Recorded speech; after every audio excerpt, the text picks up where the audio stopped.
and to know what this gathering is all about. My name is Haughey, as mentioned. I'm the founder of Tegu. Tegu is a toy company based in the country of Honduras, but also in Darien, Connecticut, where I live. My brother and I are the founders of the company. Honduras, as many of you may know, is not a thriving nation. Honduras is actually the third poorest nation in the Western Hemisphere. It suffers from significant poverty, endemic corruption, and it's struggling. My brother was traveling through Central America about 7 or 8 years ago and was basically confronted with this issue, which is you had this country with tremendous potential, but you also had rampant unemployment. And our perspective was we wanted to think about creative ways to sort of address this issue. And just to give you sort of some perspective, when I talk about rampant unemployment, in the Great Depression in the US back in the 20s, we basically hit unemployment rates of about 24%. Honduras' stated unemployment is about 30%, and that's not changing. It's not improving per se. If you were to look at things like underemployment, you would see it's much worse. But the country is also rich in resources. And our perspective, we're capitalists. I'm a former investment banker. My brother was a management consultant. Our perspective was we wanted to actually think about how we could harness the market to actually bring forth change in a nation that had tremendous potential but had somehow failed to sort of unlock it. And so as we began to look around the nation, we began to see resources and things that we felt were potentially of value. And one of the things we found was wood. And from our perspective, wood is this tremendous natural resource. It renews when harvested responsibly, and we saw a lot of promise there. Well, what you see on your table and also up on the screen is what we've done with wood. As Jeff mentioned, we basically began to study the patterns and play patterns of children in Silicon Valley kindergartens, and we began to realize that actually children use toys to tell stories. And our perspective was, how could we use wood in toys to help children tell better stories? And as we began to look at this further and further, we also found that children were fascinated with magnets. And I don't know about you, I'm also fascinated with magnets. They're sort of these mysterious, magical things. And so we just basically began to set out to address a simple challenge, which was how do we build a better building block? And ultimately, we could argue all day long as to whether or not we did, but our goal is to basically build a wooden version of Lego. And our stated vision is to build the world's most innovative premium toy company. Tegu.com is where you can find basically all the creations and things that we do. And the point is just to say the possibilities are limitless, and this is all made with wood from Central America. One of the things I thought was just worth mentioning is, as we thought about sort of the business model, the case for entrepreneurship, why we would go to Honduras, how we would basically address unemployment, you know, we had to think really carefully about the effect and the opportunity. And I think it's just worth mentioning, one of the reasons we were so compelled to go into toys was basically this, as follows. This is a chart, it's a consulting chart, I'm not going to belabor the point. But basically, on the left-hand side, you have the value of a container of raw lumber. So if we were to just go out into the woods, slash the trees, cut them down, get them dragged down off the forest into trucks and in a container, ship it overseas. Perhaps you want some mahogany for a table or something of that nature. You're going to basically find a value of about $17,000 in terms of profit potential. If you look further, though, when we began to think about the potential transformative value of actually changing those logs into toys prior to them being exported, what you're going to find is basically that the profit potential is about 9.5 times. And from our perspective, that equated to real dollars. And so for every container that we ship, we've basically attempted to transform the economic potential of the logs by about $150,000 a pop. And so our goal is pretty stated, it's pretty simple. Sell more toys, create more margin, and in the process, employ more people. And I will say, this is a photo taken a couple of weeks ago. We do an annual trip to Honduras with our team from the US. This is the entirety of it following the Tegu World Cup, which we hosted in Tegucigalpa. You can see basically, we started with 12 people when we began the organization. My brother moved to Honduras and hired them to get started. And thanks for a lot of good fortune along the way, basically, we've been able to thrive. But I wanted to sort of alter the conversation perhaps a little bit today because perhaps giving a little bit of glimpse and insight into my experience as an entrepreneur. And I mentioned that basically it was a number of years ago that we started. So if I were to walk up to you this morning and basically, I haven't met you before, and I were to say to you, okay, how's it going, right? I think what you would say is, great, man, how are you? It's good to meet you, right? It's a pretty straightforward, fairly innocuous question. But I think if we actually understand the path of the entrepreneur, I think it's worth sort of thinking a little bit more about that question this morning. And perhaps I'm going to challenge you to do that yourself. When I think about the path of the entrepreneur and basically kind of all the things that go into getting started as an entrepreneur, my perspective is basically it starts somewhere with an insight. You're in a coffee shop, you're reading a book, you're talking to friends, you're on a flight, you're away from your family, you're with your family, you see something sort of pricks you as an opportunity. Something pricks you as lacking, something pricks you as needing to be changed, needing to be addressed. And I'm going to go ahead and sort of summarize that as an insight, right? So you're out there and it's like this shouldn't be. This must change.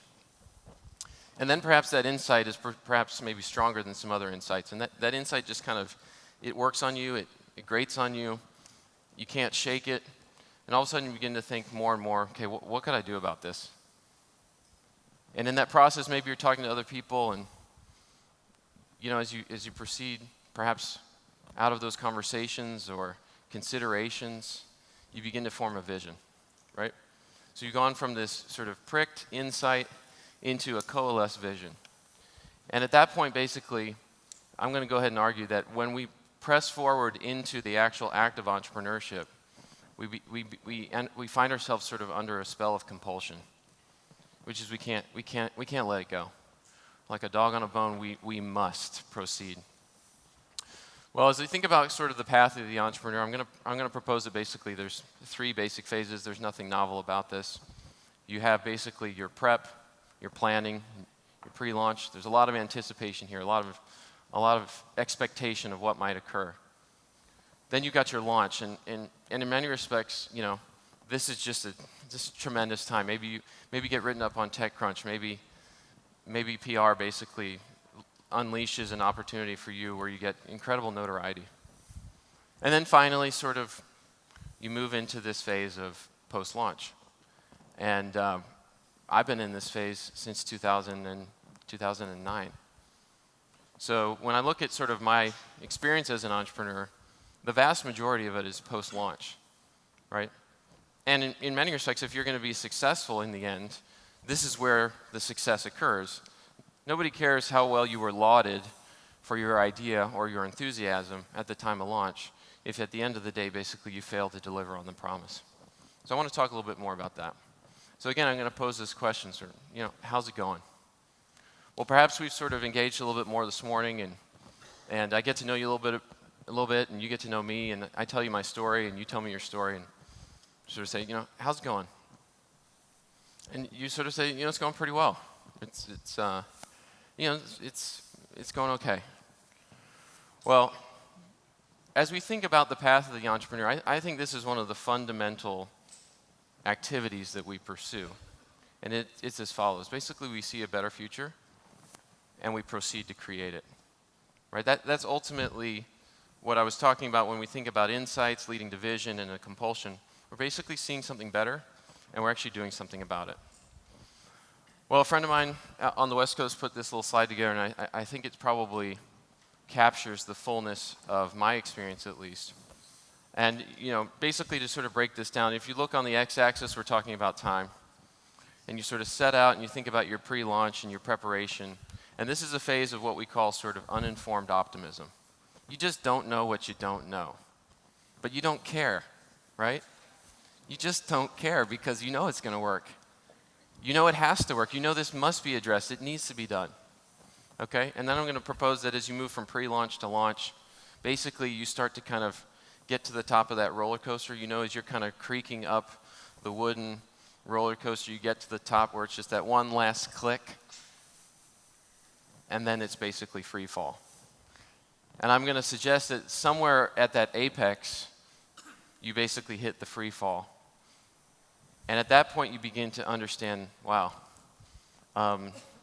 this is not going the way that I thought it was going to go, right? And we begin to sort of free fall and plummet into, sort of this second phase, which I would call informed pessimism. What was I thinking starting this thing? My vision was flawed, perhaps. It was lacking, uninformed, poorly researched. Hindsight's 20/20. And I would argue that unfortunately, we hear these stats about businesses that fail and the stats about sort of how regular and often it is. I think unfortunately in this decline between sort of uninformed optimism and informed pessimism, a lot of businesses and a lot of enterprises just don't make it. It's too exhausting, too exasperating, too discouraging. And then there are some that persist, and some that push through and they learn from those insights, and they begin to actually be informed. And they begin to actually address some of the things that they didn't really understand even needed to be addressed. And ultimately, if you're fortunate, you can move into this phase of both being informed and also being optimistic that because you're informed, you now actually know what you're doing. And in the end, you're sort of on the rise. Well, I think it all kind of comes back to this summary. Like, if things aren't going the way I thought they would, how do we respond to that, right? So when you think about what I mentioned earlier in terms of the path or progression of getting to sort of taking off with your venture, one of the things I want to propose is that a lot of times when we move from insight to vision and vision to compulsion, right, that sort of dog on the bone phase, we are at risk of basically associating our worth with our project, right? A lot of times we are so compelled to pursue and address the issue, to implement the vision, and as a result, it takes over. Right? I'm going to go ahead and suggest, and I've been there myself, that it begins to mess with your worth. Right? So all of a sudden these things get so inextricably tied together that you had a good day or a bad day. It kind of depends on how well the vision is playing out. So I'm going to ask the question again. Maybe we progress a little bit further. How's it going? Well, it's tough. I'm struggling. I don't know. Maybe it's not going well.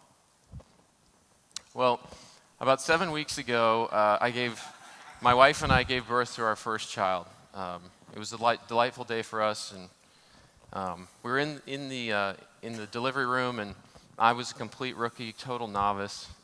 And she began to have contractions. And I was thinking, okay, what do I do? I don't really know what these things are. So I began to ask the question, like, how does it feel? Right? And I would say things like, what does it feel like? And she would look at me and be like, are you crazy? What are you thinking? And then I began to, as I'm standing there in the delivery room, a friend of mine who didn't know we had sort of gone into labor sent me a text and said, hey, this may be helpful. And she sent me this. Okay? And why would anybody ever create anything like this? Well, the purpose of something like this is to register pain along some spectrum, right?